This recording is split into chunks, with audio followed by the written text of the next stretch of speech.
তো ভিউয়ার্স, বিকালের দিকে আমি চিন্তা করলাম যে আবার একটু অষ্টমী মেলা থেকে ঘুরে আসি। তো ঘুরে আসার সময় হঠাৎ আমি খেয়াল করলাম যে কী ব্যাপার, মানুষ কিন্তু অষ্টমী মেলা থেকে অনেক মানুষ একসাথে ফিরে আসছে। তো আমি একটু কাছে যেতেই বুঝলাম যে কোনো একটা ব্যাপার ঘটেছে যার জন্য মানুষ সবাই একসাথে ফিরে আসছে। তো চলুন আমরা কাছে গিয়ে দেখি যে আসলে কী ঘটনাটা ঘটেছে যার জন্য মানুষ ফিরে আসছে। দেখতে পাচ্ছেন, আমরা কিছুটা বুঝতে পারছি যে এখানে হয়তোবা ঝড়ের মতো কিছু একটা আসছে। তো কিছুক্ষণ পর হাঁটার পর আমি বুঝতে পারলাম যে এখানে আসলেই অনেক বড় ধরনের একটা ঝড় এসেছে। দেখতে পাচ্ছেন মানুষ অনেক চিল্লাচিল্লি করে, নাচানাচি করে এখান থেকে চলে আসছে, কারণ তারা আসলে দেখতে পাচ্ছেন অনেক ঢল নেমেছে মানুষের।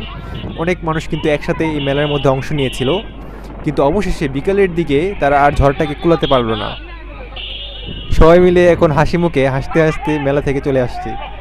যদিও মেলাটা রাত পর্যন্ত হওয়ার কথা, কিন্তু ঝড়ের কারণে মেলাটা রাত পর্যন্ত হচ্ছে না। সবাই মিলে দেখতে পাচ্ছেন সমস্ত কিছু রেডি করে তুলে ফেলে নিয়ে চলে যাচ্ছে বাসায়।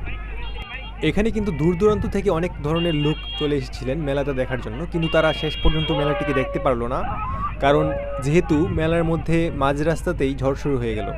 দেখতে পাচ্ছেন অনেকেই কিন্তু মাত্র চলে এসেছে, কিন্তু মাত্র এসে তাদেরকে ফিরে যেতে হচ্ছে এই ঝড়ের কারণে। ঝড়টা কিন্তু আস্তে আস্তে বাড়ছে।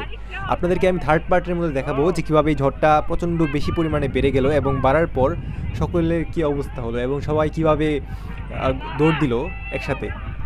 তো আপনাদেরকে দেখাই, দেখতে পাচ্ছেন সকলে কিন্তু এখন দ্রুত চলে যাচ্ছে, কেননা বালুর ধুলা উড়ে এসে নাক মুখ দিয়ে ঢুকছে।